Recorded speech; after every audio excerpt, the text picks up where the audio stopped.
algunos rubros como deudas comerciales, deudas financieras, remuneración y cargas sociales, que son rubros específicos.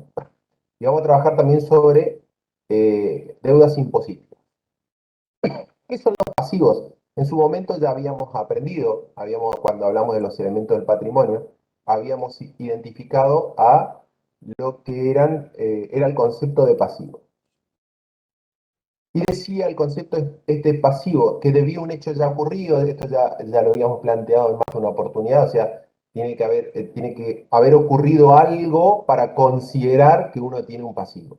Y ese pasivo obliga a la empresa, por eso justamente dentro de lo que nosotros dimos ese concepto eh, muy concreto cuando hablábamos al principio, decíamos que el pasivo era deudas, obligaciones o compromisos. ¿Se acuerdan? En forma sintética decíamos que todo lo que era una deuda, obligación, un compromiso para la empresa era un pasivo.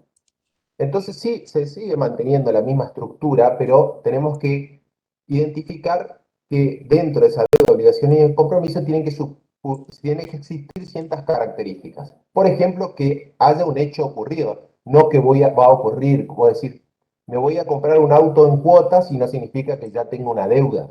¿Tá? El hecho tiene que haber ocurrido para que a mí me genere una deuda. Esa deuda podrá ser para entregar un activo o prestar un servicio a otra persona, que puede ser física o jurídica, que esto ya lo habíamos detallado, y que hay alta probabilidad de ocurrencia. Digamos, el pasivo se registra también si hay altas probabilidades de ocurrencia, pues si no, si es un pasivo contingente, que hay pasivos contingentes y que pueden ser valuables y que hay altas posibilidades de ocurrencias, nosotros tenemos que registrarlos. Si no hay probabilidad de ocurrencia, y no se lo registra, ¿no? Ya veremos cada caso en particular. La segunda característica que tiene dentro del concepto es que esa cancelación o ese pasivo, esa deuda, obligación o compromiso es ineludible. Es decir, que tiene alta probabilidad, básicamente. Y si es contingente, o sea, dentro de las contingencias que más o menos ya aprendimos el concepto cuando hablamos desde el punto de vista de los activos, ahora hablamos de los pasivos, pero en caso de que sea contingente, ¿qué podría ser una deuda contingente para ustedes? Que tiene alto grado de probabilidad de ocurrencia. Les doy yo Los sueldos y jornales a los empleados. eso es seguro, digamos, eso todos los días, si vos podés querer ir haciendo, eso es una operación de perfeccionamiento inmediato o continuo, los sueldos y jornales. Continuo, ¿Por qué continuo? porque todos los días se le podría estar pagando por su trabajo al empleado. Exacto, viene el análisis. Todos los días se va generando una deuda para la empresa porque el trabajador laboró, trabajó, puso su fuerza laboral a disposición de la empresa. En consecuencia, le debemos algo de plata, ¿no? Por ese día trabajado, por esa jornada de 8 horas trabajado o lo que sea. Pero eso está claro que hay que pagarlo, o sea, eso es ineludible y seguro que tenemos que pagar. Es como un documento a pagar, es algo que seguro que tenemos que pagar, está escrito en la ley, está determinado, digamos, en una liquidación de sueldos, pero por una cuestión de costos y beneficios no se lo hace todos los días, sino que se registra al final de un periodo de manera de que sea más fácil, ¿no? Para todos, no solamente para que liquida sueldos, sino también para la determinación, la parte contable, para la parte administrativa, para la parte de tesorería, etcétera, etcétera. Este no sería un caso, pero en caso de que tengamos un juicio, vamos a suponer que alguien de la empresa chocó a un transeúnte y en consecuencia la empresa tiene un juicio y hay altas posibilidades de que ocurra. La demanda es por 4 millones, pero bueno, nosotros estamos peleando para que evitar ese monto o para que se reduzca, porque resulta un monto exagerado seguramente, porque por ahí se lastimó un dedo, una uña, y no vale ese importe. Entonces, sabemos que es ineludible, o sea, tenemos la posibilidad, es una contingencia, que la tenemos que pagar y hay alta probabilidad de que ocurra, o sea, seguro vamos a perder el juicio porque está comprobado, están los testigos o están las denuncias, está el aspecto de la pericia de los médicos y seguramente la policía, etcétera, etcétera, etcétera. O sea, tenemos todo para perder, pero por ahí no sabemos el monto. Entonces, eso es registrable también. Hay alta probabilidad de ocurrencia. Va a ocurrir, vamos a perder, pero por ahí no sabemos cuánto, ¿no? Entonces, esa contingencia es considerable dentro de esos aspectos del pasivo. También Profe, puede, la contingencia es la probabilidad de ocurrencia del del pasivo. Claro, es un hecho contingente que a veces uno tiene la previsión de que puede ocurrir y a pesar de que uno sabe que va a ocurrir, a veces ocurre o no ocurre, digamos, ¿no? Uno dice que probablemente todos tenemos riesgo, trabajamos en una obra constructora.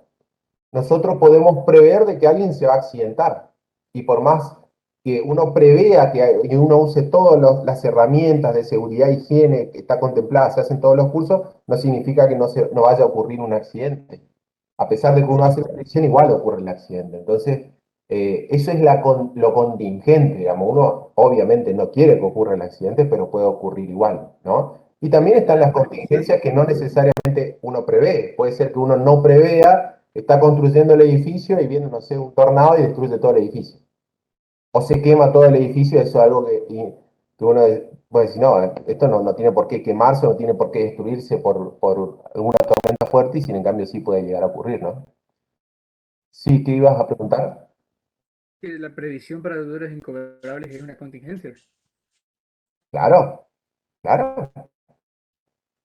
Cuando aprendimos activo, vos tenés una incertidumbre porque vos tenías deudores por venta, porque le vendiste a todos y la pregunta que vos tenés al finalizar el ejercicio económico, ¿vos qué pregunta te haces? ¿Estoy seguro que le voy a cobrar a todos los deudores por ventas?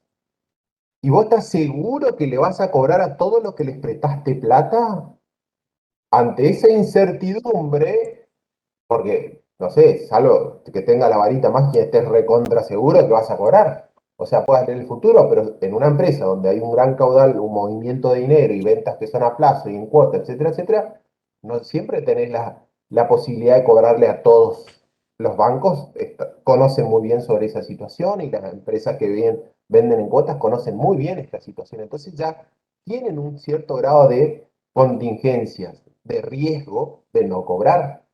Entonces, para eso justamente se hace esa previsión para deudores incobrables. Se previene que va a haber un deudor incobrable, con ánimo también de respetar el principio de vengado, cargar el resultado negativo al periodo que corresponda, ¿no?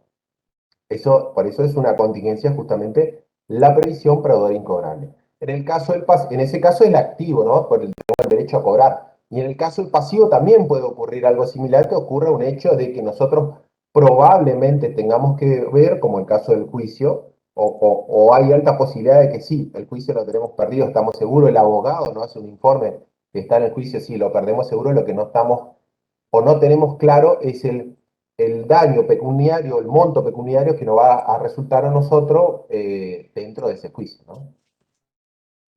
¿Será una fecha determinada o determinable? Y sí, también.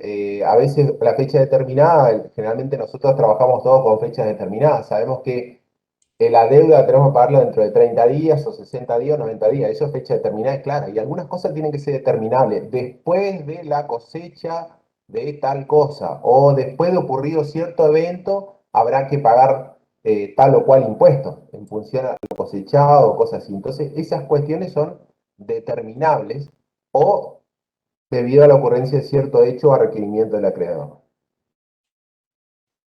No adentrarnos tanto, ya estos conceptos más o menos los tenemos en claro, ya lo habíamos estudiado. Y bueno, está claro que las obligaciones que surgen hay obligaciones que son legales, en donde hay un contrato entre las partes, que nosotros nos movemos dentro del ámbito del Código Civil o habituales, como las asumidas voluntariamente. O sea, hay obligaciones legales, los impuestos son legales, obligaciones legales, que surgen, que uno sabe que porque vendió tanto tiene que pagar impuestos. Y punto, no hay que discutir, no hay que hacer un contrato, no hay que estar de acuerdo, no, yo vendí, tengo que pagar impuestos y se terminó, digamos. Ese es el impuesto al valor agregado, o el impuesto en ingresos brutos, o el impuesto a la tasa municipal, que es un tema que lo vamos a ver en breve. ¿Cómo lo asumía voluntariamente? Como el caso de algún contrato de locación de servicio, donde uno contrata a alguien para que le instale, no sé, el aire acondicionado. Yo asumo voluntariamente, porque me instale el aire acondicionado, tengo que pagar. Y eso es una deuda también para la empresa. Bueno, estamos revisando o recordando nomás lo que sería el concepto de pasivo. ¿Cuáles son cuáles son los rubros que contempla el pasivo? Acá vamos a entrar un poquito a lo que nosotros deberíamos trabajar, pero bueno, ya no nos van a dar mucho tiempo. Entonces, en forma concreta son las deudas comerciales, son las deudas que surgen como consecuencia de el aspecto comercial, el objeto que tiene la empresa. ¿Tá? Nosotros nos endeudamos a veces para comprar cuestiones comerciales para nosotros, ¿no es cierto? O sea, algo que tiene que ver con el objeto principal al cual nos dedicamos. Todas esas deudas comerciales van a ser incorporadas dentro de este rubro. Las deudas financieras, a diferencia de las comerciales, son las deudas asumidas con terceros, generalmente es contemplada dentro de lo que sería el ámbito de instituciones bancarias. Generalmente se relaciona deudas financieras cuando el banco nos da un préstamo como empresa y nosotros tenemos que pagar ese préstamo en un plazo determinado. Muy típico identificarlo dentro de este rubro, donde se califica y se identifica la cantidad de deuda y se detalla bien la cantidad de deuda que se tiene con cada banco, o en caso que haya un giro descubierto y que haya que abonar también todo lo relacionado con este tipo de deuda financiera, o sea, con lo que sería el préstamo de dinero específicamente, se incorporaría dentro de este rubro. Las deudas tributarias es un punto que hoy vamos a trabajar. Las deudas tributarias es justamente para identificar dentro del pasivo el aspecto fiscal que tiene que pagar la empresa por el desarrollo justamente de su actividad comercial o industrial o de servicio según sea el caso, ¿no? Generalmente cuando hacemos la determinación de deuda de un impuesto, nosotros solemos cargar con una cuenta de resultado negativo si es que compete cargar como resultado negativo si hay un resultado negativo para la empresa, porque no todo tributo genera un resultado negativo. Por ejemplo, en el caso del impuesto al valor agregado, el IVA, aunque da la sensación que es de la empresa, en realidad el que está pagando es el consumidor final, el que termina pagando el impuesto. Con las profes de práctica le van a ayudar a entender un poquito mejor cómo trabaja el IVA. Vieron que trabajamos el IVA, cuando compramos teníamos IVA crédito fiscal y cuando vendíamos teníamos IVA débito fiscal. ¿Se acuerdan que eran dos cuentas diferentes? IVA crédito fiscal en el activo, IVA débito fiscal en el pasivo. Y les comentábamos a modo de conocimiento nomás, y hoy vamos a cerrar ese tema, es que esas cuentas al final de un periodo se entrecruzan, o sea, se cancela el IVA débito fiscal, se deja en cero, y el IVA crédito fiscal se lo deja en cero también. Y si surge una diferencia entre estos dos conceptos, va a surgir un IVA a pagar al Estado o un IVA saldo a favor para la empresa. Pero en ningún caso, nunca la empresa tiene que desembolsillar de su propia ganancia el impuesto. Lo que les quiero decir es que el consumidor final, a quien nosotros, o no necesariamente el consumidor final, pero a la persona que nosotros le hayamos vendido, es la que paga el IVA. Nosotros nos quedamos con ese impuesto, pero lo compensamos contra el IVA crédito fiscal, pero si hay un saldo a favor del Estado, hay que dárselo al Estado. Esa plata nunca es de la empresa. ¿Ya? Van a cerrar mejor la idea cuando lo charlen con las profesoras. Tienen que dar las profesoras una introducción también teórica como para que entiendan el trabajo del IVA, por eso no quiero consumirle tanto tiempo en esta explicación. ¿Hay una consulta ahí? Pues yo no la estoy viendo, yo borré Sí, las cámaras, no sé si. ¿cuál era la diferencia entre las comerciales y las financieras? Que las comerciales están relacionadas con las compras o adquisiciones vinculadas al objeto principal de la empresa, mientras que las financieras son los préstamos que tenemos de tercero para financiar alguna cuestión del activo. Pero no necesariamente. Préstamos que obtenemos lo típico es entidades financieras, pero puede prestarnos cualquier tercero.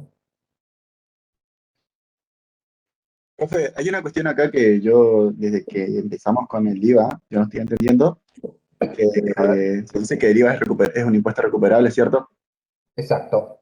Si nosotros compramos, por ejemplo, mercaderías por 1.000 pesos, y nosotros tenemos nuestro IVA, y si toda esa mercadería se nos echa a perder y no podemos vender la mercadería, ¿qué va a ocurrir con ese IVA? Porque no vamos a poder recuperar con esa venta. No, y lo perdiste, digamos. La verdad que yo no soy un especialista específicamente con la determinación del IVA. Creo que te permiten reducir una parte, pero solamente una parte, no es que te permite, pero eso tiene que ver con la ley de IVA, no con las leyes contables. Tiene que ver específicamente con la ley de IVA. que una parte te podrás computar como pérdida, pero, o sea, es como decir, lo lamento, digamos. ¿Viste? Perdón. Sí, En ese caso, si llega a ocurrir el hecho de que hay un siniestro, ese IVA, crédito fiscal, se convierte en un saldo a favor que se va trasladando periodo a periodo hasta que se produzca alguna venta, con lo cual ese saldo a favor va disminuyendo.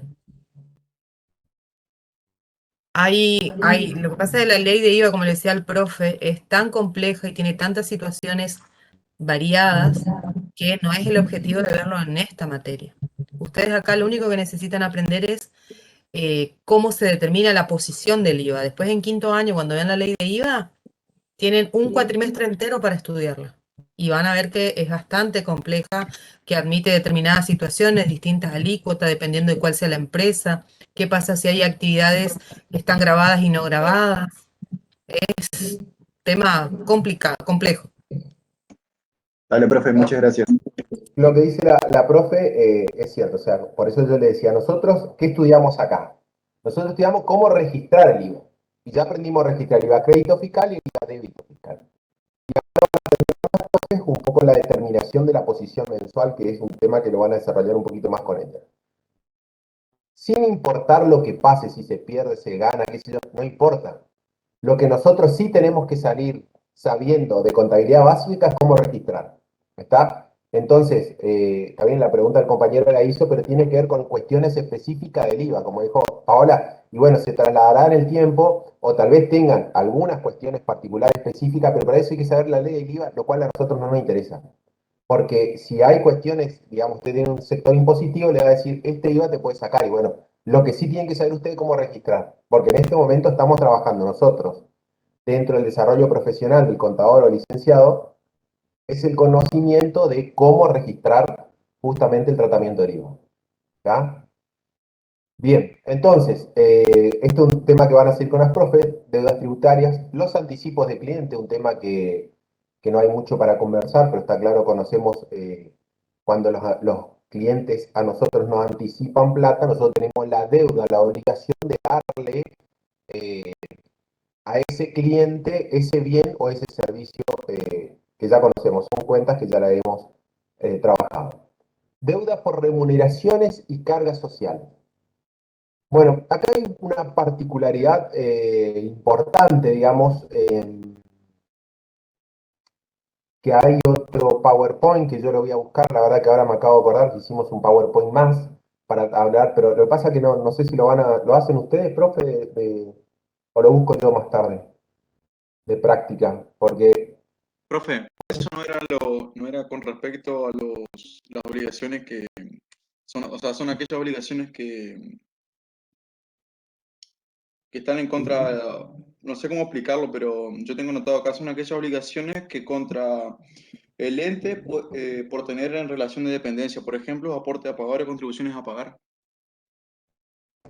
claro, sí, está bien, pero lo que pasa es que hay mucho que aprender ahora. Yo voy a buscar, yo tengo el PowerPoint, voy a buscar para ver si... O les agradeceré, chicas, si están Pau, Florencia o Zulma, o me pueden pasar el PowerPoint. Había un PowerPoint más donde hablaba específicamente de remuneración y cargas sociales. Si lo pueden encontrar y me pueden pasar, por favor, así después le transmito a los chicos. Bueno, ya voy. Gracias, gracias. Remuneración y cargas sociales, chicos, tiene la característica que es un rubro donde se incorporan las deudas por tener trabajadores en relación de dependencias y además por tener que pagar el tributo al trabajo. Está mal enunciado la palabra tributo en realidad hasta ahí, porque hay discusión doctrinaria en cuanto a eso, pero a los tributos al trabajo se le denominan cargas sociales.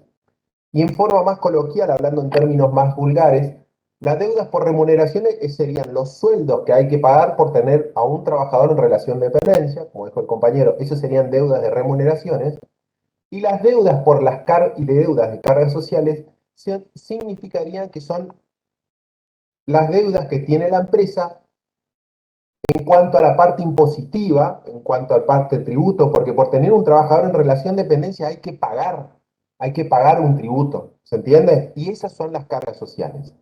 Lo que pasa es que no es un impuesto propiamente dicho, pero no vamos a poner a diferenciar que es un impuesto, una tasa, nada. Pero por tener, básicamente para que entiendan es, las remuneraciones tienen que ver con los sueldos y las cargas sociales tienen que ver con el tributo, o sea, con la parte impositiva por tener trabajador en relación de dependencia. ¿Está claro? Entonces, en este rubro vamos a incorporar las cosas. Sí, sí, Facundo, ¿me estás hablando? Muchas empresas lo que hacen es, por ejemplo, pagarle medicina, prepaga a un trabajador. ¿Eso entraría dentro de este rubro o de carga, o sea, de remuneraciones o de cargas sociales? Para la empresa sería una especie de carga social a pesar de que no es, digamos. Pero si está vinculado específicamente con los trabajadores en relación de dependencia, debería entrar dentro de este rubro. Los sindicatos y Bueno, eso. sí, también. El sindicato lo que pasa, por eso, si las profes me ayudan a conseguir el próximo PowerPoint, que vamos a trabajar específicamente sobre cuáles son los tributos, qué significan aportes, qué significan contribución y todo ese tipo de cosas, si yo puedo tomarme el tiempo, si no los profes van a tener que explicarle un ratito antes de empezar la práctica. Estoy buscando, pero no lo encuentro. Bueno, si lo encuentran, si no, yo lo busco después, si me dan 5 minutos, yo lo Ella busco. entraría la jubilación, el aporte jubilatorio. Exacto, bueno, exactamente, exactamente. Eso es lo que por ahí les cuentan que al trabajador tiene que cobrar, por darles un ejemplo, hablando matemáticamente que nos entendemos mejor, tiene que cobrar 50.000 pesos.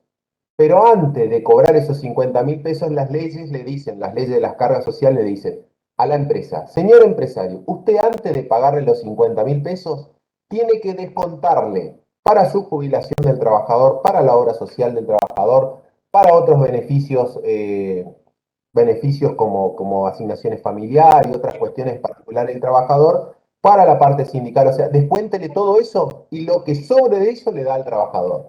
Por eso un trabajador que gana 50, según la lectura de un recibo de sueldo, que vamos a ver si tenemos la oportunidad de darlo, de esa lectura de que no cobra los 50.000 porque hay que descontarle las cargas sociales, que se denominan eso aportes personales, se llaman a eso, y va a cobrar 40, por ejemplo. ¿Y por qué cobró 40? Y porque la ley le dice al empresario, sáquele ya y después a cada organismo que corresponda.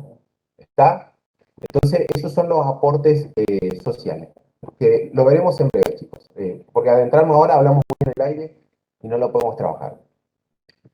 Deudas societarias que tienen que ver con, en caso de que con los socios o con los accionistas que tengan la deuda societaria con ellos, y después si surgen otras deudas que no tienen que ver, para que tengamos que cargar dentro de este aspecto, así como otros activos o como otros créditos, vienen siempre cuando no podemos identificar a una deuda dentro de cualquiera de estas cuestiones específicamente detalladas acá, tenemos que cargar dentro de ese rubro.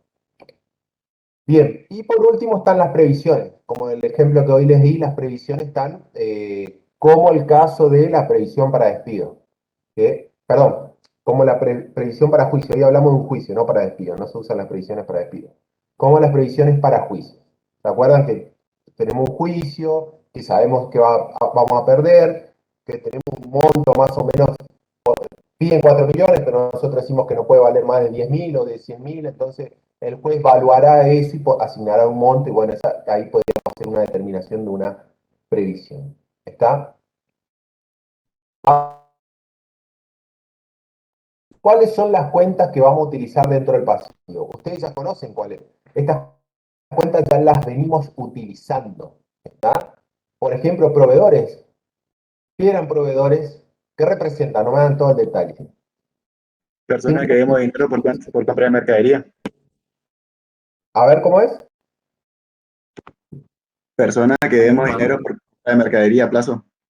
A mí me gusta más. Personas o terceros que debemos dinero, supongo que dinero le vamos a deber al proveedor, por haber hecho compra a plazo en cuenta corriente. Exactamente. Tengo una pregunta para hacerle, que esto puede entrar en cualquier conversatorio, ¿eh? Y a ver si se animan si me contestan esta, están bastante bien como para rendir o como para promocionar. Evalúense ustedes mismos. ¿Ustedes se acuerdan cuáles eran las preguntas que tienen que contestar para hacer un análisis de cuenta? ¡Fua! ¡Qué pregunta que le mandé, eh! Sí, ¿Me profe. cansáis?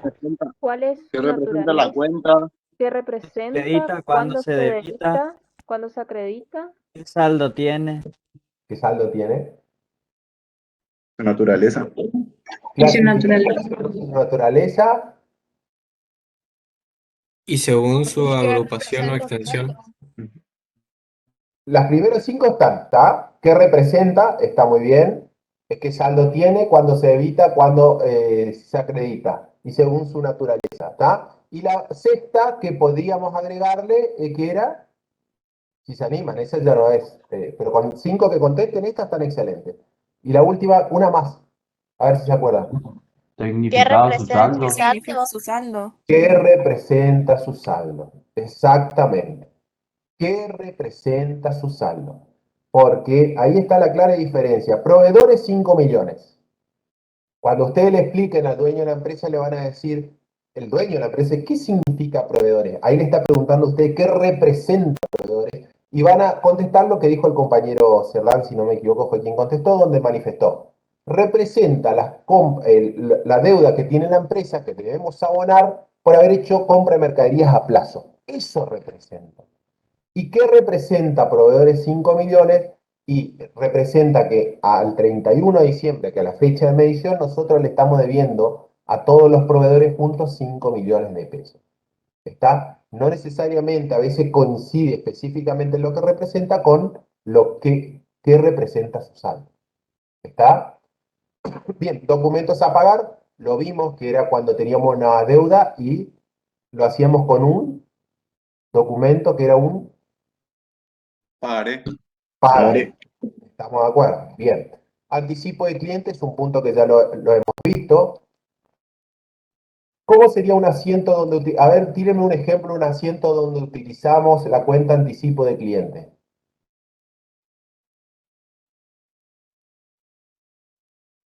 El cliente devuelve una mercadería defectuosa y la empresa no le va a pagar en efectivo, No sino que nos le va a dar un anticipo. compliquemos tanto, Facundo. Vos siempre harías ya querida. Vamos a la básica. ¿Cuál sería el anticipo de cliente común y corriente? Sencillo. Caja anticipo de clientes. Claro, fácil. Caja anticipo de cliente. ¿Qué representa ese hecho económico? Ya tenemos que aprender a leer el hecho económico. Vengo al asiento y ya tenemos que saber lo que dice. Estamos para los chicos que están aprendiendo principalmente. Si ven el asiento que dice caja anticipo de cliente, ¿qué hecho económico representa esas dos cuentas?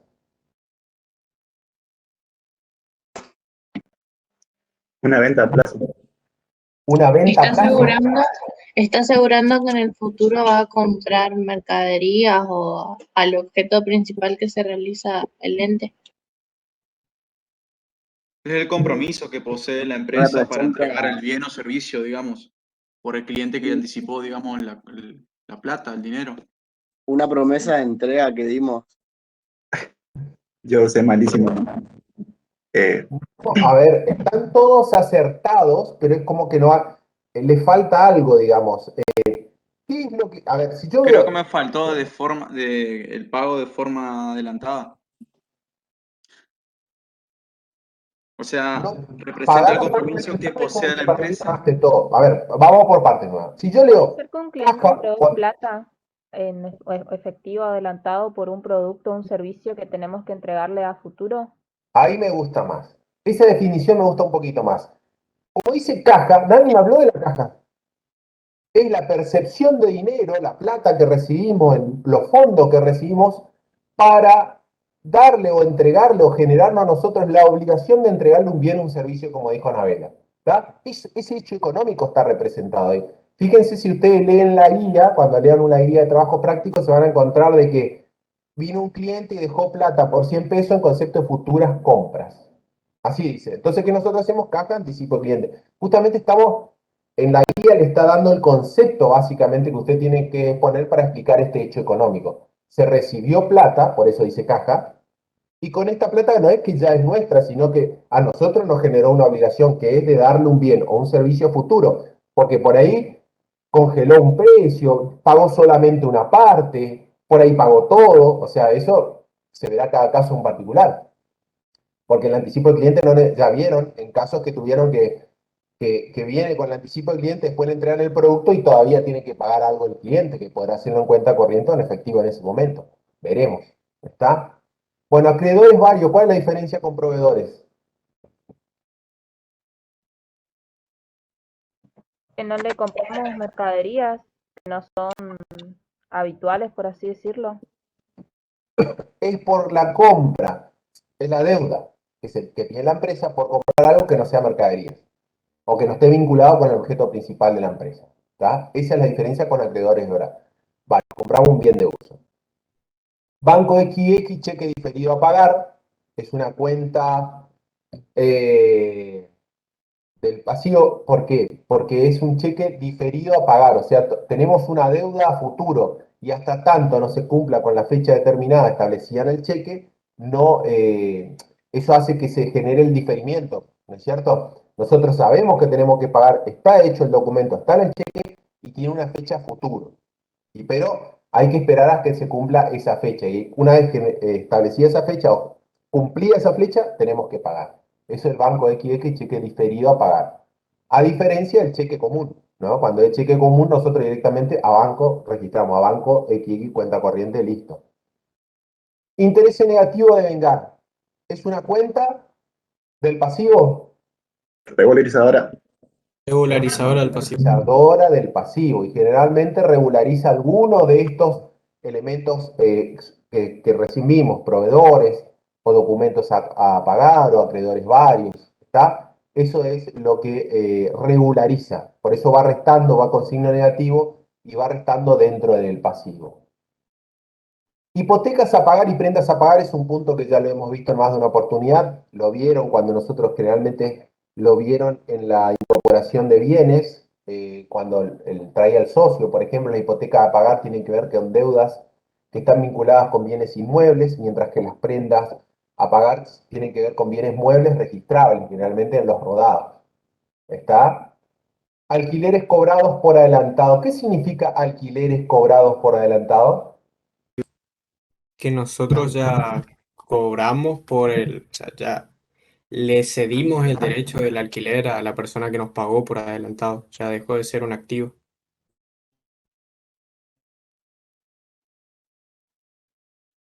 No, a Y ver, no, ahora tenemos una obligación con el cliente, digamos, tenemos que esperar que consuma el tiempo de alquiler.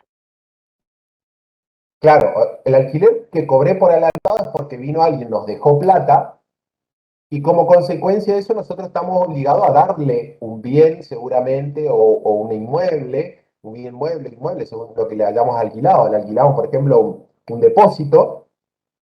Como cobré por adelantado, 2 meses por adelantado, ahora lo puedo utilizar por el término de 2 meses. Por eso la empresa está obligada a darle eso al cliente. ¿Está? Bueno, préstamos a pagar tienen que ver con las deudas financieras, en caso de que nos presten está más que claro. Impuestos a pagar también está claro. Si tenemos alguna carga fiscal que pagar, tiene que ver con aspectos impositivos. El IVA a pagar también puede estar dentro de impuesto a pagar o discriminado, separado a lo que es el monto del IVA a pagar, que es un punto que lo van a ver ahora con los profes. Sueldos y jornales a pagar tiene que ver con el sueldo, esto sí es un concepto más específico, tiene que ver con el sueldo neto de bolsillo que tiene que percibir el trabajador. Ahora sí las profes le van a enseñar qué es el sueldo neto. Sueldos y jornales a pagar es la deuda que tiene la empresa con sus trabajadores por haber puesto su fuerza laboral a disposición de la empresa. Y el monto que se le asigna a la cuenta sueldos y jornales a pagar es el sueldo neto o sueldo de bolsillo, que es lo mismo. Yo supongo, seguro que abajo dice aportes a pagar y más abajo dice contribuciones a pagar. Aportes a pagar, ¿ustedes ven o a mí nomás se me ve en negrita eso de que está todo como una... Sí, profe, se ve un cuadro negro ahí. Como un Claro, sí, rectángulo ese negro. cuadrito negro. No Bueno, se ve esa parte. yo le voy diciendo lo que yo percibo que se ve ahí, ¿no? Aportes a pagar es la palabra que seguramente está ahí porque está relacionado con los sueldos. Aportes a pagar son los descuentos que se hacen a los trabajadores, como hoy ya les contaba, ¿se acuerdan? Que la ley le decía a la empresa, señor empresario, El sueldo de su trabajador es 50.000, pero antes de pagarle, descuéntele plata, esos son los aportes, son aportes del trabajador. Descuéntele la plata al trabajador, sáquele usted y deposita al organismo que corresponde. Por eso son aportes a pagar, a pesar de que es la plata del trabajador, porque la plata de él, solo que yo le estoy sacando su platita y le voy y le pago al organismo que corresponde. A la FIP, al sindicato, a la obra social, a lo que sea. ¿Está? Son los aportes personales. Las contribuciones a pagar, a diferencia de los aportes, es el impuesto, es la carga, ese sería el concepto adecuado, es la carga o es la erogación que tiene que hacer la empresa por tener trabajadores en relación de dependencia. Eso significa que cuando uno tiene una empresa, tiene un trabajador en relación de dependencia, va a tener que pagar, además del sueldo, una parte, una carga impositiva, por así darle, no es un impuesto, ¿no? Pero para darle un nombre que usted entienda, hay que pagar más. Y esas son las contribuciones. ¿Está? Por eso habrán escuchado o van a escuchar cuánto sale tener un empleado en relación de dependencia. Y entonces los que hacen sueldo le dicen, bueno, el trabajador te cuesta tanto y las cargas sociales son tanto. Es la suma de los dos conceptos lo que sale tener un trabajador en relación de dependencia.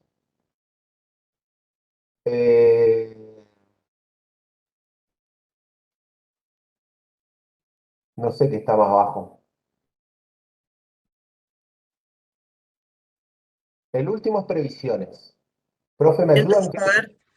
Dividendos a pagar. Seguros a pagar, sigue. Ah, dividendos a pagar, dividendos a pagar. Hay honorarios a pagar. ¿Y el que está debajo de contribuciones qué es? Previsiones. Seguros a pagar. Debajo de contribuciones a pagar. Abajo de contribuciones sigue seguros a pagar. Seguro a pagar. Bueno, está fácil, seguro a pagar, usted entiende, cuando la empresa se está endeudado por pagar los seguros, seguros a pagar. Dividendos a pagar es por aquella parte que al final de un periodo nosotros vemos los resultados, que ustedes ya aprendieron a determinar resultados positivos menos negativos, menos el resultado del ejercicio. Si el resultado del ejercicio es positivo, en un acta donde se juntan los socios, deciden qué hacemos con ese resultado del ejercicio. ¿Nos dividimos? ¿Nos distribuimos? En caso de que digan, bueno, listo, nos distribuimos entre nosotros, para la empresa es una deuda. Y esos son los dividendos a pagar. Debajo de eso viene honorarios a pagar, tiene que ver con la deuda que tiene la empresa por haber obtenido un servicio para la empresa y que tenga que pagar un horario por cuestiones generalmente profesionales o de servicios técnicos que no sean en relación de dependencia. Como hoy no hablamos en ningún ejemplo, pero qué sé yo, si necesitamos un médico para atender al personal que pueda accidentarse o descomponerse. En una empresa que tiene, por ejemplo, más de 800 trabajadores, tiene que tener un médico adentro seguro, un médico dentro de la empresa. Entonces ese médico no está en relación de dependencia propiamente dicho, sino que se le paga honorarios. ¿Tá? No es un trabajador en relación de dependencia porque tiene, bueno, es discutible, pero digamos, en principio sería honorario, o el honorario del abogado. ¿Del contador? Perdón. Sí. ¿Y nuestros honorarios? Ah, los honorarios del contador también, claro. El tema es que se lo registra, pero somos bastante, nos usan en previsiones también, para no pagar. Está bien. El honorario del contador, es cierto lo que dice Paola, el honorario del abogado también, ¿sí? Esos serían los honorarios.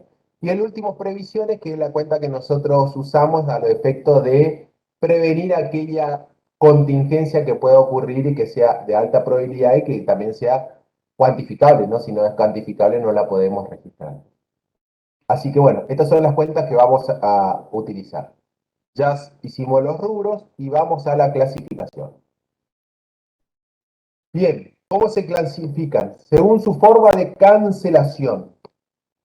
En moneda nacional o extranjera se pueden cancelar, o también se puede cancelar cualquier obligación con una entrega de bien, en el caso de los anticipos de clientes, que nosotros tenemos que entregar un bien o un servicio, y en caso, como el anticipo de cliente, también puede ser un bien o un servicio, ¿no? Entonces, según su forma de cancelación, podrá ser estas tres maneras de cancelar el pasivo. Según su naturaleza, Las deudas podrán ser legales o voluntarias, que es un punto que ya vimos y está esto clasificado justamente dentro de lo que sería el concepto de pasivos. Si se acuerdan, son las legales, que hoy el ejemplo más claro eran los impuestos. Sabemos que legalmente estamos obligados sin necesidad de hacer, no es voluntario, digamos, no es que nosotros voluntariamente vamos a pagar el impuesto, ¿está? Y bueno, y las voluntarias son aquellas deudas que sí se asumen porque nosotros queremos asumirla. Compramos un rodado, es voluntad nuestra ir a comprar y endeudarnos. Así que esa sería la clasificación de voluntaria. Según su vencimiento. Esto es un repaso de lo que dimos en el activo y tiene una interpretación parecida a lo que es del activo, pero acá hablamos del punto de vista de las deudas. Un pasivo es corriente contado siempre de la fecha de cierre de los estados contables o la fecha de exposición propiamente dicho, porque a veces podemos hacer un balance antes de la fecha de cierre de los estados contables, pero cuando nosotros ponemos un pasivo, por ejemplo, ponemos proveedores 5 millones, hoy dimos el ejemplo, ¿lo ponemos como corrientes o podemos ponerlo como no corrientes? Un pasivo será corriente cuando aquel pasivo va a ser exigible dentro del periodo de 12 meses contado desde la fecha de cierre de los estados contables. ¿Está claro lo que dije? Esto tiene que quedar claro, es típica pregunta de parcial, es típica pregunta de conversatorio y está en los finales y se suelen equivocar. Y acá empiezan a dudar. Empiezan a decir, de la fecha que yo asumí la deuda, no. Es corriente de cuando se cuenta de la fecha de cierre, de la fecha de exposición. Cuando nosotros escribimos estado de situación patrimonial, ahí donde está el activo, el pasivo, el patrimonio neto, a eso siempre le ponemos fecha, yo ya lo había dicho, ¿se acuerdan? Eso siempre lleva una fecha. ¿A qué fecha está hecho este estado de situación patrimonial? Bueno, supongamos al 31 de diciembre. Entonces yo pongo proveedores 5 millones. Si esa deuda de proveedores que nosotros tenemos de 5 millones va a ser exigible entre los 12 meses siguientes a esa fecha de cierre de los estados contables, entonces se van a denominar o se van a identificar o se van a escribir dentro de los pasivos corrientes. ¿Estamos? Mientras que será un pasivo no corriente, cuando también siempre contado a la fecha de cierre de los estados contables, esa deuda que nosotros tenemos, por ejemplo, proveedores, 5 millones, pero la deuda va a ser exigible 12 meses después de los primeros 12. O sea, estos son corrientes, los siguientes serán no corrientes. Por eso 12 meses después de la fecha de cierre de los estados contables. Profe, Esa es la diferencia entre corrientes. Los corrientes son exigibles dentro de estos primeros 12 meses y los no corrientes son lo que exceden esos 12 meses. Sí, escucho. profe, si son 5 millones pero en 24 cuotas? Una parte será corriente, las primeras 12 cuotas serán corrientes y las siguientes 12 cuotas, si me dijiste 24, serán no corrientes. Entonces va a tener que poner un poco de proveedores dentro de corrientes y otro poco de proveedores dentro de no corrientes. ¿Me explico? Sí, gracias. ¿Y si es una deuda no pactada, profe, por una fecha? ¿Y la fecha cuándo es exigible? Ahí está la fecha de exigibilidad. ¿Cuándo es? Por eso, no... Es una deuda pactada, ¿sí? ¿Cómo? No te escuché, Facundo, discúlpame. Perdón, ese me tragó. Facundo. ¿Qué pasa si tenemos una deuda, pero es a cuenta corriente o medio fiado así, y no hay una fecha pactada para pagar? Medio fiado, digamos. No creo que exista ese concepto así tan medio fiado. Hay fechas que por ahí son, que vos podés decir, bueno, después de que ocurra cierto hecho, como hoy hablamos de la cosecha, después de la cosecha de mandarín, qué sé yo, por darte un ejemplo traído así un poco de los pelos, pero la cosecha se produce, sabés que en los meses de, por darte un ejemplo, qué sé yo, junio y diciembre, por ver. Entonces vos sabés que junio y diciembre próximo alguna cosecha va a tener y en función a eso va a salir la deuda, entonces será corriente. Está, si están dentro de los 12 meses siguientes a la fecha de cierre de los estados contables. Por ponerlo algo difícil, Facundo. ¿Está? Pero generalmente está bien claro lo que es corriente y lo que es no corriente. No suelen haber mayores problemas. ¿Alguna otra consulta? Tiene que ver con la fecha de exigibilidad, ¿está? ¿Alguna otra consulta? ¿Se entendió este punto? Porque típica pregunta de parcial o de final, donde se le pregunta al alumno, ¿qué es un activo corriente? ¿O qué es un pasivo corriente? O clasifique lo activo en corriente y no corriente. ¿Está? Entonces, ahí surge la interpretación de ustedes. En los pasivos tiene que ver con la fecha que es exigible la deuda. Y en los activos, ¿qué tenía que ver? Que se conviertan en dinero o su equivalente dentro de un periodo. Exacto. Cuando pensamos o tenemos la certeza o creemos que se va a convertir en dinero su equivalente. ¿Está? Nosotros pretendemos que la mercadería, que es un activo, ¿es corriente o no corriente? Bueno, si yo vendo bicicleta, mi idea es que se venda lo antes posible. Entonces, ante esa interpretación, no tengo una fecha específica, pero por mí la vendo ya. La idea es que se venda ya, entonces eso es corriente.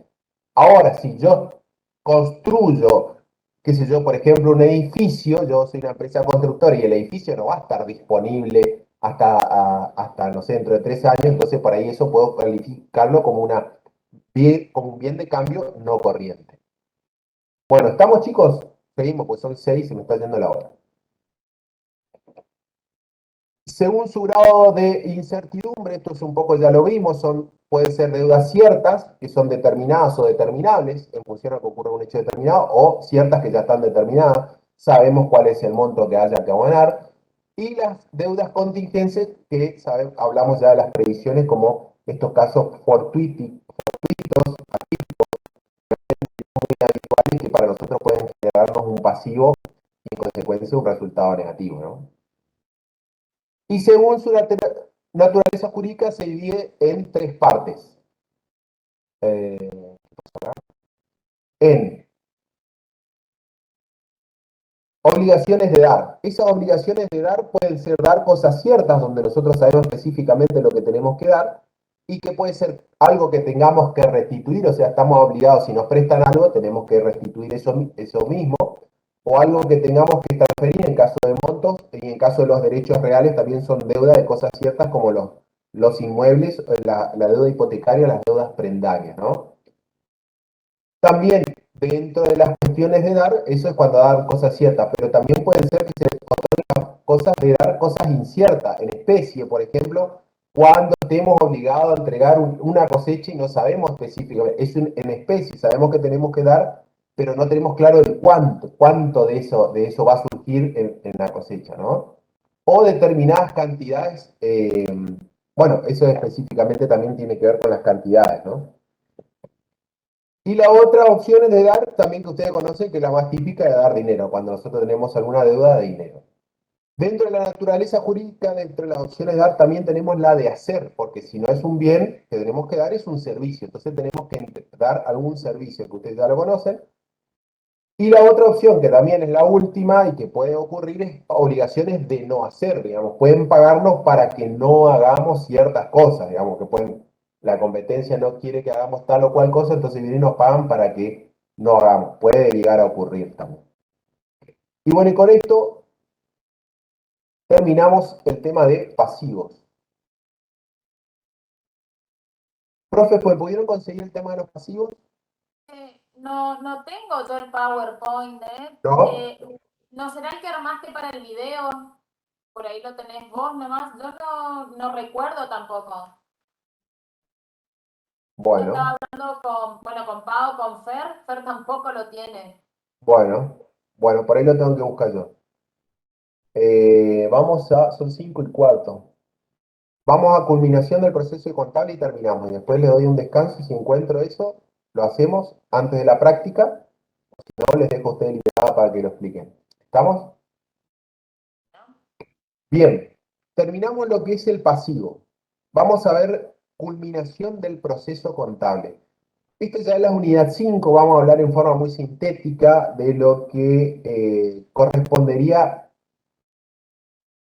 a los estados contables. Básicamente nosotros cuando terminamos, vieron que nosotros arrancamos con aquella estructura de activo, pasivo, patrimonio neto, y al costado le hicimos un cuadrito con los resultados positivos y negativos y que eso tenía incidencia en el patrimonio neto, en consecuencia afectaba a nuestro patrimonio. ¿Se acuerdan de todo eso, no? No estoy diciendo nada del otro mundo.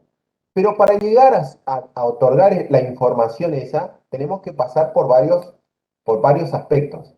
Aprendimos lo que es el libro diario, aprendimos aquellas reglas de la utilización del libro diario, aprendimos que tenemos que manejarlo a través de cuentas, aprendimos ese idioma de cuentas, y esas cuentas que nosotros le asignamos un nombre y un significado, lo utilizamos dentro de algunos principios que todos compartimos para hacer el mismo tipo de contabilidad y la misma lectura y la misma interpretación de este idioma que es la contabilidad, ¿no? Para eso utilizamos la regla de la partida doble, lo que enunciamos la regla de la partida doble. De ahí aprendimos los métodos de contabilización, la que nosotros hacemos la centralizada, donde directamente nosotros registramos todos los hechos económicos en el libro diario, pero aprendimos también que hay otra que era la descentralizada, donde aplicamos aquellas operaciones repetitivas habituales, las hacíamos en un libro por separado, y después volcamos al final del día o al final de un periodo, volcamos todo en forma resumida en otro libro diario general. Ya aprendimos sobre estas cuestiones, lo que más practicaron ustedes en clase es justamente la contabilización justamente en este aspecto centralizado. Y aplicamos ya algunos principios como que aprendimos y cual nosotros le estuvimos mucho tiempo arriba y le estuvimos enseñando y les volvimos a inculcar sobre estas cuestiones, que es un tema que vamos a utilizar toda la vida. Por lo menos nosotros hace rato que la venimos utilizando y creo que la vamos a seguir utilizando por mucho tiempo, que es el principio de vengado. Un término que se van a dar cuenta que lo utilizamos nosotros, los que estamos en las ciencias económicas, y que por ahí nos vuelven a preguntar los colegas o compañeros o alguien, ¿qué era eso lo de vengado? Y nosotros tendremos que explicar, suele ocurrir con los médicos cuando asesoramos, o el abogado, o algún ingeniero, digamos, compañero, y que tenemos que explicarle alguna cuestión de los números y tenemos que decir, bueno, nosotros hacemos esto por lo de vengado y no por lo percibido. Por eso nosotros hacemos tanto hincapié y amén a eso, porque tiene mucha vinculación con la cuestión impositiva. Tiene una grande determinación en el aspecto impositivo y contablemente en la determinación de los resultados. Todos los resultados nosotros hacemos aplicando el principio de lo de vengado. Una vez que terminábamos esa registración que nosotros hacíamos en el libro diario, aprendimos a trabajar con la mayorización, con el libro mayor de las cuentas, donde era aquel hermano principal donde a nosotros nos daban, nos permitía identificar rápidamente el movimiento de cada cuenta en particular, la registración de cada una de esas cuentas en particular. Y a nosotros nos permitía determinar un saldo de esa cuenta que, por ejemplo, en caja es muy útil eso, o cuando hagan la conciliación bancaria es muy útil justamente para ver qué saldo tiene a determinada fecha, cuando nosotros terminamos un periodo. Y eso nos permitía trabajar de otra manera. O sea, nosotros siempre en la contabilidad tenemos que llevar lo más cercano posible a la realidad. Entonces, por ejemplo, caja principalmente, llegamos a una fecha determinada y decíamos, a ver, según la contabilidad en caja tenemos que tener 10.000. Y vamos y comparábamos con la caja en la realidad. ¿Y coincidía eso sí o no? Y bueno, y ahí tendríamos que preguntarnos por qué sí o por qué no y hacer los ajustes correspondientes. ¿Cómo se llamaba ese procedimiento que yo le acabo de decir? ¿Arqueo de caja? El arqueo de caja, exactamente. Una vez que terminábamos de hacer la mayorización de las cuentas, ¿qué hicimos?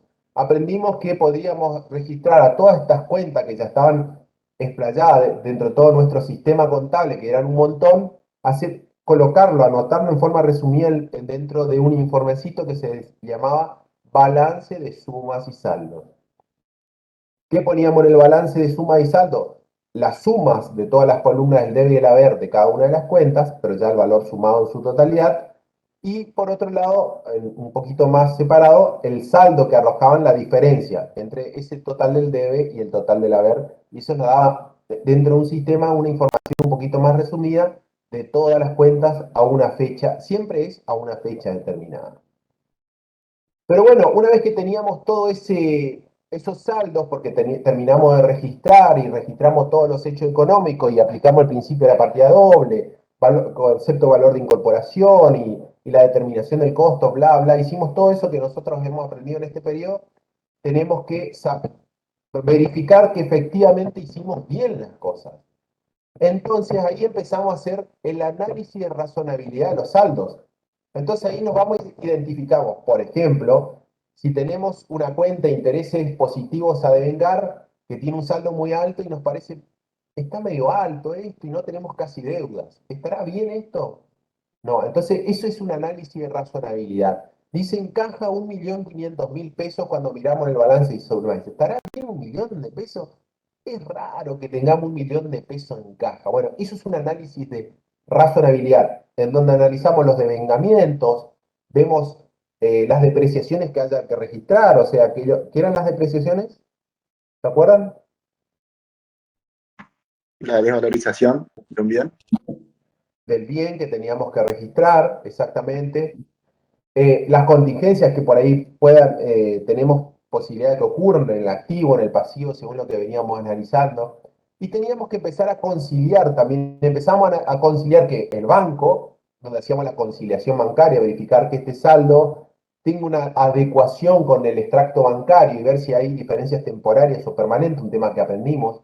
Ver si la cuenta proveedor está bien determinada, si no hubo un pago de más o si hubo una compra que determine proveedores. Y lo mismo con los clientes, con las cuentas corrientes, si hay que hacer una depuración de crédito, etcétera, etcétera, etcétera. Entonces, todo eso que nos lleva a nosotros a hacer este análisis de razonabilidad, ¿qué nos obligaba a hacer después de cada trabajo? Que es lo que ustedes aprendieron en el arqueo de caja, en el tratamiento del fondo fijo, en la conciliación bancaria, en la depuración de créditos, en la determinación del costo de la mercadería vendida. Todo eso que aprendieron a ustedes les llevaba por ahí a hacer ajustes. ¿Está?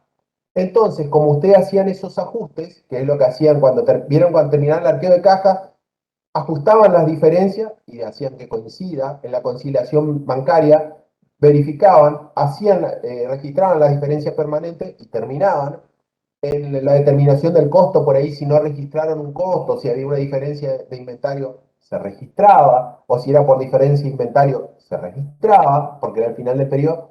Todo eso eran asientos un poco de ajuste, ¿no? En consecuencias, después de terminar esos ajustes, que ustedes lo hacían en el libro diario, vuelven a mayorizar las cuentas y terminan haciendo nuevamente un balance suma y saldo, pero ya ajustado, ajustando las cuentas a lo que la realidad realmente le corresponde. Y con eso terminaba la contabilidad para ustedes. Termina la contabilidad y una vez que se termina la contabilidad y estamos de acuerdo que está todo bien, o dentro de lo que nuestro proceso de auditoría, por así decirlo, que es un tema que lo van a aprender en quinto año, ustedes tienen que cerrar la contabilidad.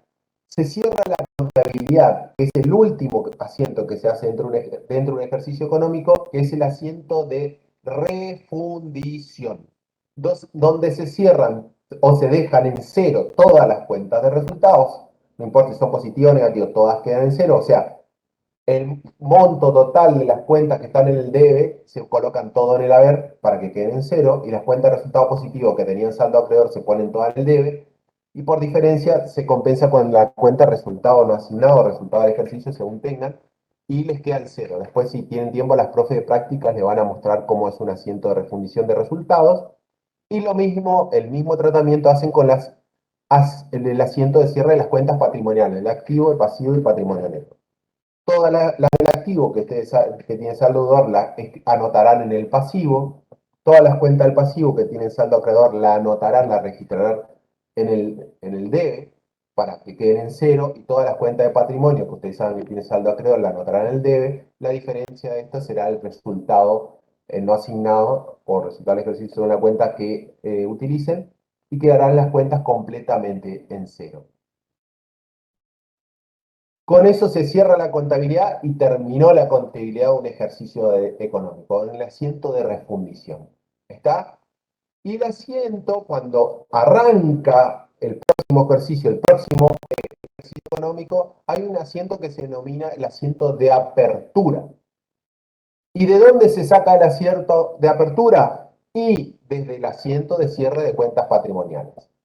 Se vuelven a abrir todas que llevamos en el haber del activo que llevamos en el haber, la volvemos a poner en el debe. O sea, invertimos el asiento de cierre en las cuentas patrimoniales, la invertimos. Y ese va a ser el asiento de apertura de un nuevo ejercicio. Claro que esto no ocurre con las cuentas de resultados. Las cuentas de resultados es de un solo ejercicio, porque son los resultados de ese ejercicio y se terminó. Y empiezan a generarse nuevos resultados a partir del próximo ejercicio siguiente. ¿Está? Esto, para que les quede más claro, sin duda es necesario un poquito de práctica, o por lo menos las profes le muestran. ¿Está? Acá hay una especie de balance de suma y saldo ajustado en función de lo que nosotros hemos aprendido. El total de suma del debe, el haber y los saldos. Este balance de suma No y se ve saldo... nada, vos estás compartiendo algo, ¿Sí? ¿No se ve? ¿no? Nada. ¿Y qué me están viendo a mí desde hoy? Sí, profe, hace rato que dejó de estar la diapositiva. Sí, profe. Y ustedes se divierten viéndome a mí conversando y... Yo No, estaba es tomando nota, no tenía tiempo. ¿Retiró la diapositiva? Era otra que Yo estaba entusiasmado porque ustedes estaban viendo todo, ¿no? Nosotros estamos concentradísimos y prestamos atención a... ¿Ya todas las que pasaste, ya? ¿Cómo? ¿Todas las diapositivas que pasaste, ya? Pero me pasó un montón. ¿Cómo no me avisaron antes? Bueno, esto es lo que sucede al principio, la mayorización de las cuentas, el control. Encima me estaba saliendo todo espectacular, está grabado por lo menos, ¿no? Después unimos la voz con el PowerPoint y quedamos como que quedó lindo. ¿O no, Pau? Después volvemos a Bueno, escuchar la clase, profe. Bueno, está bueno. Esto es todo lo que yo le venía diciendo, el resumen de lo que venía, y hasta acá llegué, digamos, el asiento de refundición. Y ahora arranqué con la emisión de los informes. ¿Está? A este punto llegué, ya estamos por terminar, chicos. Bueno, entonces llega el balance de suma y saldo ajustado. Está así, ahora sí están viendo, ¿no es cierto? Sí. Sí, profe. Bueno, acá está el balance de suma y ajustado, como ustedes ya vieron. Informe dice ahí, no sé si es lo que usted está compartiendo. Emisión de informes, sí, emisión de informes. ¿Está? Acá está el balance de suma y saldo, como ustedes conocen, ¿está? Y este balance de suma y saldo, partiendo de los saldos, nosotros hacíamos una situación patrimonial. Fíjense que acá dice estados contables, nosotros ya emitíamos en cierta medida estados contables, y según las normas contables vigentes no llegaron a aprender específicamente la RT. Le hemos empezado a contar algunas cuestiones básicas de las resoluciones técnicas, como el concepto de valor de incorporación, el concepto de costo, el principio de lo vengado, etcétera, etcétera. Fuimos aprendiendo, ¿está? Pero cuando nosotros hacemos el balance suma y saldo, esto a nosotros nos es orientativo, este no es un informe obligatorio, tenemos que llevarlo a estos informes obligatorios, ¿sí? Y estos son los 4 estados contables básicos que tenemos que hacer con la información que surge de este balance de suma y saldo. ¿Y cuáles son estos 4 estados contables básicos? El estado de situación patrimonial, el estado de evolución del patrimonio neto, el estado de resultado y el estado de flujo efectivo. Estos son los 4 estados contables básicos que están establecidos en las normas contables vigentes. ¿Está? Acá está un poquito, se lee un poco mejor. Los estados contables son el estado de situación patrimonial, el estado de evolución del patrimonio neto, el estado de resultado y el estado de flujo efectivo. El estado de situación patrimonial a ustedes les muestra el activo, el pasivo y el patrimonio neto en un momento determinado. ¿Está? O sea, es como le van a decir los profes, es como una foto, es lo que aprendimos todos los que estamos relacionados con la ciencia económica. Es una foto. En algún momento es como que se le da un corte, se para toda la maquinaria y dice, a ver, ¿cuánto tenés de caja? Y bueno, y en este estado de situación matrimonial dice, a esta fecha, siempre esto tiene fecha. Acá, eso tiene que estar claro que tiene una fecha. Siempre tiene una fecha. A esta fecha, que generalmente la fecha de cierre, por ejemplo, 30 de junio, por ejemplo, 31 de diciembre, a esta fecha usted tiene tanto de caja, tanto en el banco, tanto de deuda de proveedores, tanto de bienes de uso, tanto de capital aportado. Esto está específicamente en una fecha determinada. Por eso se dice que es un estado estático, porque muestra específicamente a una fecha determinada cuánto hay en caja, no cómo evolucionó, cómo se movió la caja. ¿Está? Entonces, eso es lo que muestra el estado de situación patrimonial, el activo, el pasivo, el patrimonio neto a un momento determinado. El estado de evolución del patrimonio neto justamente muestra la evolución del patrimonio neto durante un ejercicio. O sea, cómo empieza y cómo termina este patrimonio neto. Es un estado que todavía solamente para que lo conozcan o sepan, digamos, que exigen que ustedes van a poder ver cuál era el patrimonio neto al final del ejercicio anterior, qué pasó durante este ejercicio y cómo termina el nuevo patrimonio neto a esta fecha de cierre de los estados contables. ¿Está? Algo que no les dije, en todos estos estados, siempre la información se la da en forma comparativa.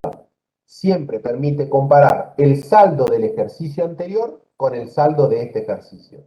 Típica pregunta de final. Esto es típica pregunta de final. ¿Cómo se expone la información en cuanto a montos dentro de los estados contables y en forma comparativa, comparando el ejercicio anterior con este ejercicio que se está cerrando? Y el típico error que suele cometer el alumno es que por ahí dice el debe y el haber. Y no, acá no se muestra el debe y haber. Acá a veces se muestran los saldos finales a una fecha determinada, pero comparando un ejercicio económico con otro. Acá dice, faltó una E, de resultados. El estado de resultados es el que ustedes conocen. Es un estado dinámico que muestra la evolución de los resultados durante un periodo determinado. O sea, de la fecha del inicio del ejercicio hasta la fecha de fin que nosotros estamos poniendo ese ejercicio económico. Son los resultados como... Los resultados son residuales o acumulativos. ¿Qué pregunta que le hice? Acumulativo. Son acumulativos los resultados, las cuentas de resultados. Ustedes saben que las cuentas de resultados negativos se van acumulando porque se anotan solo en el debe. Mientras que las cuentas de resultados positivos son acumulativos porque solamente se anotan en el haber y excepcionalmente en la otra columna.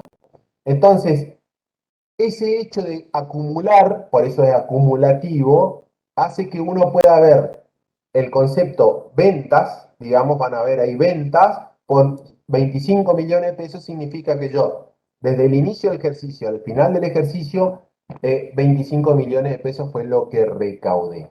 ¿Está? Entonces, por eso es un ejercicio dinámico y siempre también de carácter comparativo.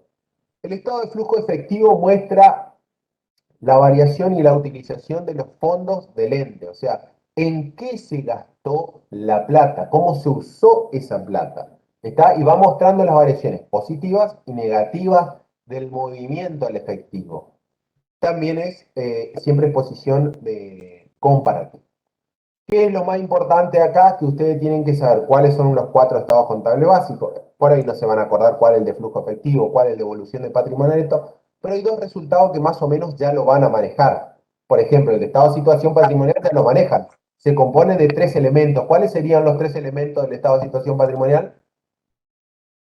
El activo, el pasivo y el patrimonio neto. Exacto, ¿qué es lo que venimos haciendo desde el primer día que nos conocimos? Activo, pasivo y patrimonio neto. Y el estado de resultados, ¿qué manejarían? Resultado positivo, resultado negativo. Los resultados positivos y los resultados negativos para ver el resultado del ejercicio. Generalmente estos se clasifican no en positivos y negativos, tienen, por el otro día escuché que le preguntaron a Paola con muy buen concepto, un chico, ¿qué es la utilidad bruta? ¿Qué es la utilidad neta?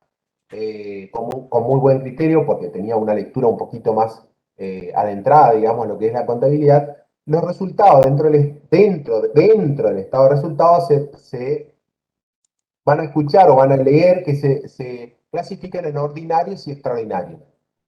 ¿Está? O básicamente los ordinarios serían aquellos que están relacionados con la actividad que desarrolla la empresa y los extraordinarios son aquellos resultados que surgen dentro del ejercicio y que no tienen por ahí este comportamiento específicamente relacionado con la actividad principal de la empresa. ¿Está? Y bueno, hasta acá terminamos. ¿Alguna consulta?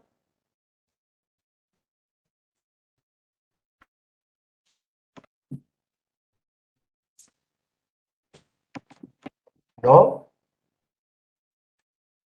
Bueno, les propongo lo siguiente. Son 5:35. Me dan 5 o 10 minutos para buscar el PowerPoint de por lo menos la parte de sueldos y jornales. No sé si quieren, profes, así me adelanto con esto si encuentro, y después le dejo Sí, para sí. la práctica si lo encuentro. Sí, perfecto, Quique. ¿Pau? ¿Sí? Sí. Bueno, listo. Lo dejamos descansar entonces, chicos, 5 o 10 minutos, así yo busco a ver si encuentro este video que me refiero al tema. La vuelvo, Pau. Bueno, Profe, la pregunta, o sea, las preguntas, o sea, no, perdón, los Profe, yo temas para el también me integrador voy, ya vuelvo. van a entrar, digamos, todos los temas hasta por ahí, o sea, los temas que tampoco fuimos viendo o dando, o hasta lo que, o sea, solamente lo que dimos. a ver, con esta clase se termina el programa. Se vio todo el programa.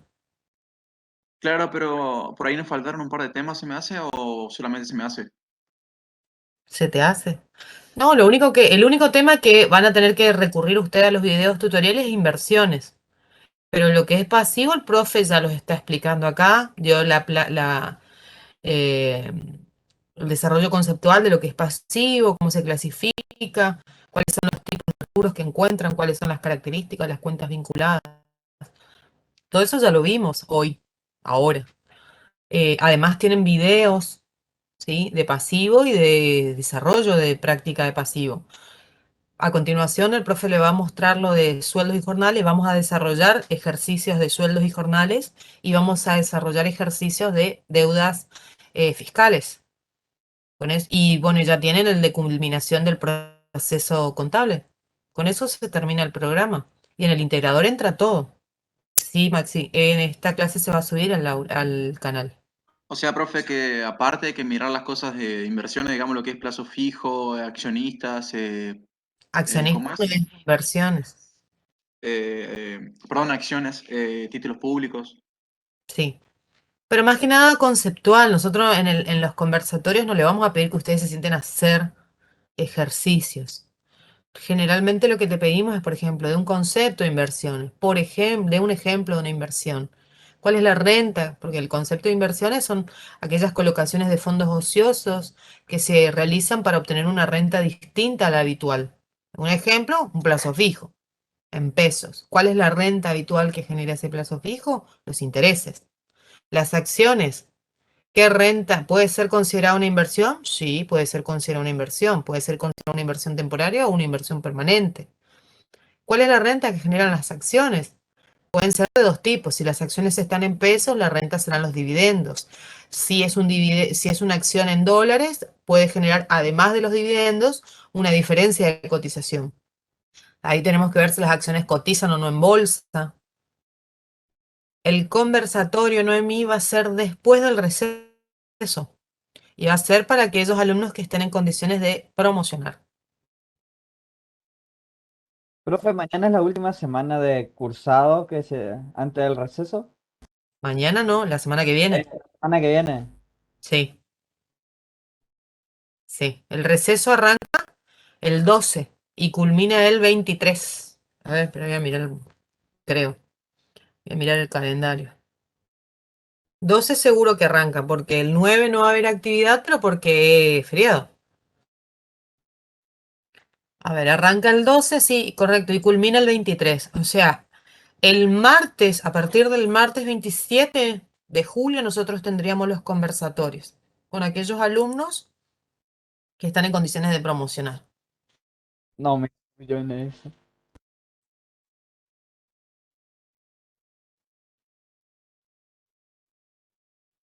Y hay otro tema. Ustedes, ¿qué dijiste? No te escuché, Ángel. ¿Qué dijiste?